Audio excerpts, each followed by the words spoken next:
Okay. All right, everybody. Oren here, and we are here with Alex from We Are Wolves. How's it going, man? Very good. Very, very good. We just received the vinyl, so I'm very happy. Oh, really? Uh, Yeah, we just got them, so it's great. are they just plain black, or are they kind of special vinyl? Or No, the vinyl is plain black, but the like the how do you say the cover Yep. fluorescent pink with the metal foil, black metal foil on top, so it really looks good and it really feels Oh, it's intense. yeah, that's cool. Wicked. Will those be available for sale at the Toronto show that's coming up? Yeah, exactly. That's the reason why I'm so happy because we've been expecting them for the past 2 months. Yeah. And we did a lot of shows and we never had them and everybody just went kind of nuts because they were expecting the vinyls and finally we just got them today, like not even an hour ago.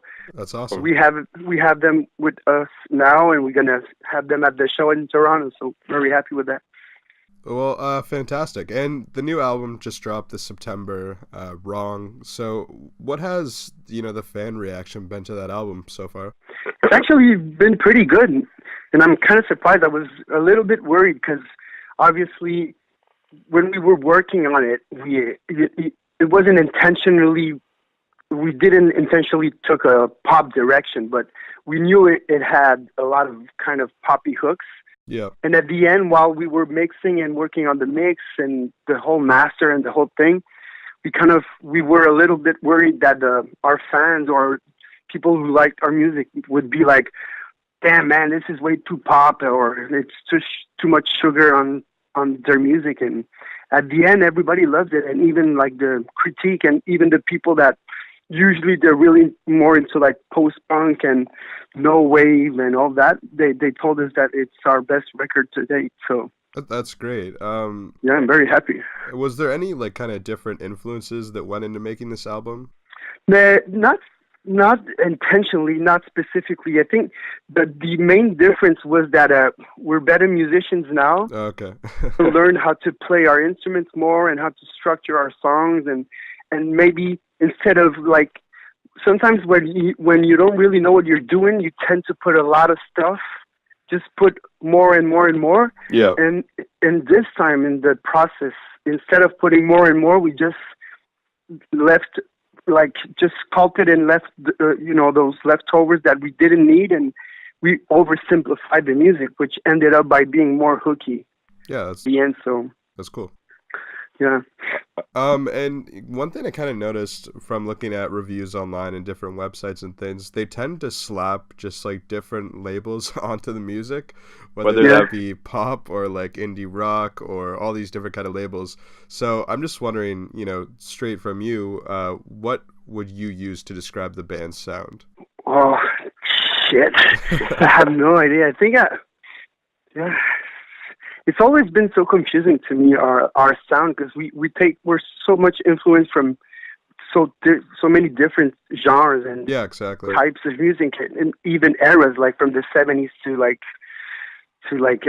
today or 80s or 90s, but I wouldn't know how to say are definitely more there's Xavier Caffin. No, I don't. Well, anyway, he's a singer here. He's well known in Montreal. Okay. And once he heard our new single, the single "Wicked Games," he kind of wrote right away because I did a video and I posted it on Facebook and all that. Mhm. And he wrote right away. He said, "You guys are doing fearless pop." Oh, okay. Yeah.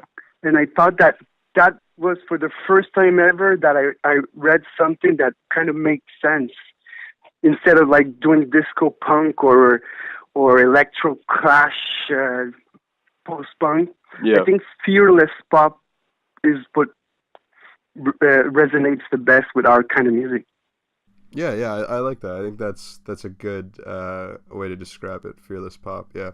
Um, and so the band comes from like a visual art background and different types of art. How does that go into the sound and into the music? Does it have any effects on the band? It definitely has an effect on the band. Exactly how it executes itself, I don't really know, but for sure, like everything is always in relation in a very artistic, conceptual way.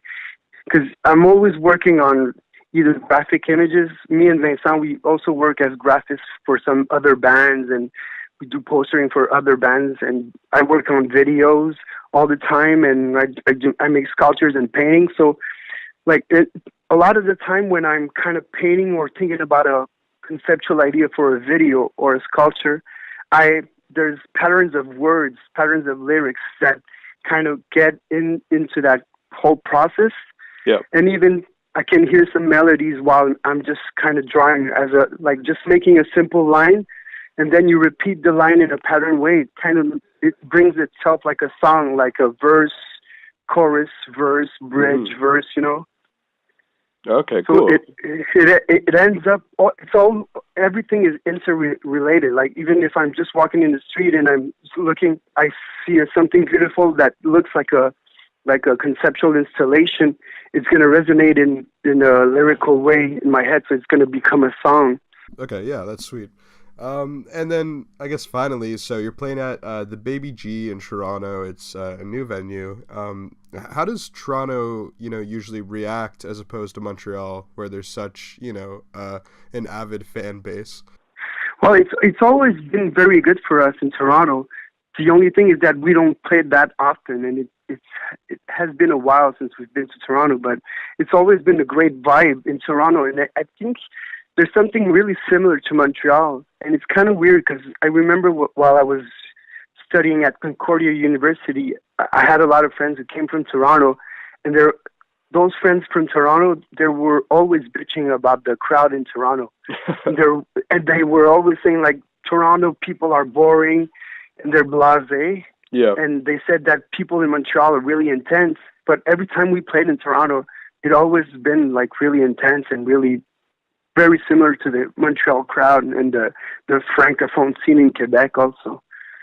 Okay, yeah, that's great. Well, definitely if anyone can make it out to the show, I think it's going to be absolutely fantastic.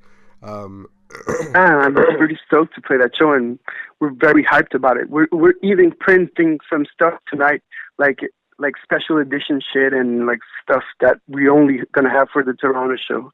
That's cool. That's really cool. It's always interesting to see bands kind of bring out different merch, that isn't just the normal like tour shirt or stuff that is, limited, and it shows that they really want to give something kind of unique and different for the fans. Yeah, exactly. That's how our whole day, we're just going to print now, like tonight, all night, we're just going to print some stuff just for the show of Toronto.